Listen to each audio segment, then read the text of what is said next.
Hello, welcome aboard. I'm Eric Linter with your Starspeak horoscope for February 2016.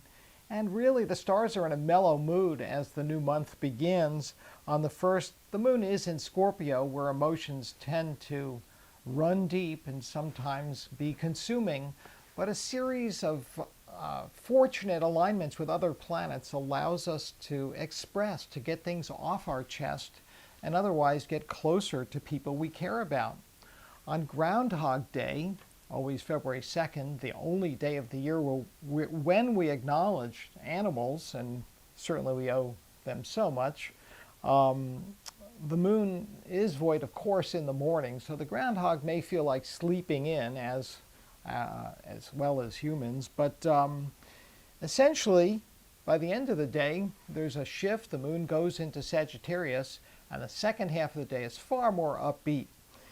We get on Wednesday a sextile between the Sun and Saturn, and here is a push to roll up your shirt sleeves, get to work, and effectively make good decisions, manage your time, your resources well. This energy builds as we head towards the latter part of the week, but Venus runs into some trouble on Friday when she conjuncts Pluto. Affection sometimes veers into jealousy, tendency to be controlling or manipulate loved ones. This is going to raise a few hackles because at this part of the year, that square between Pluto and Uranus remains pretty tight, within a degree. So we see on Saturday Venus in square to Uranus. To sum this up, really, if you mistreat your loved ones, there's going to be a price to pay. Now, during the day, the early part of Saturday, we catch some very harmonious energy with the Sun in Aquarius in sextile to Uranus, the sign ruler.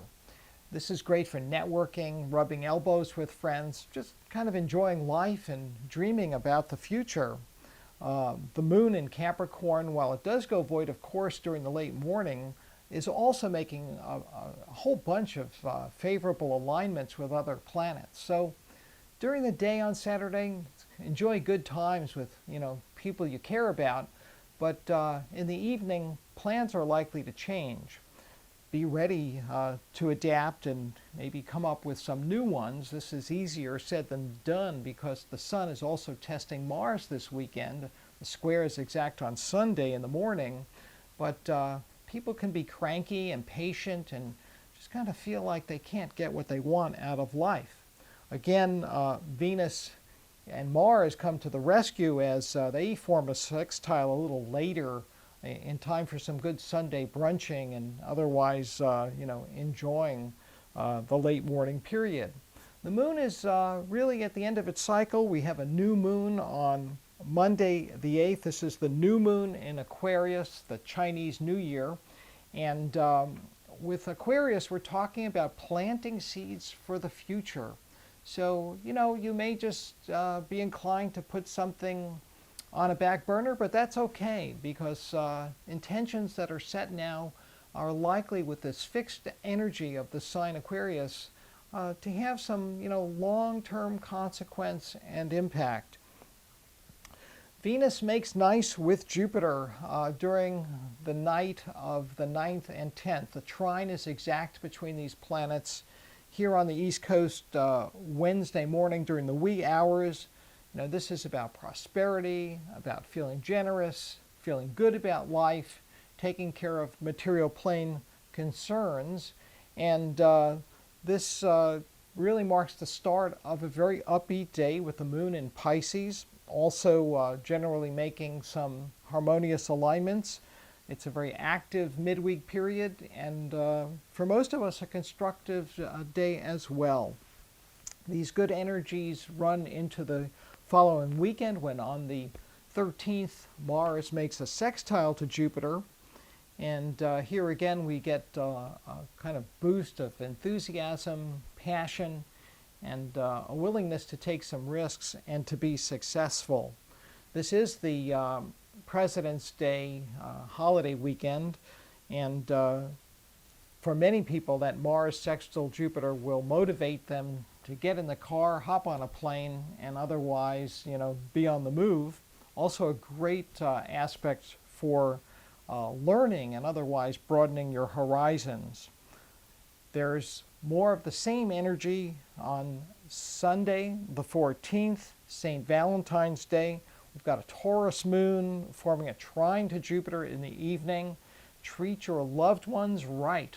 Celebrate in very practical ways. Flowers, good food, beautiful music.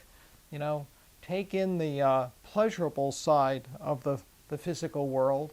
Late that night, however, quarter moon energy starts building in, the moon in Taurus testing the Aquarius sun, and there could be some friction between the sexes. And, it's kind of short-lived. For most people, we're going to be fast asleep. We wake up on President's Day to some very agreeable energies, the moon trining Venus and Mercury.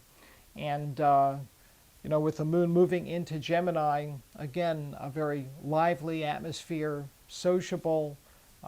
People want to be out and about, and the stars support doing so. And that takes us to the end of the forecast. If you're wanting to contact me, shoot me an email at stars@ericlinter.com. Look for my daily forecasts online at the spiritofchange.org website. And remember, keep looking up.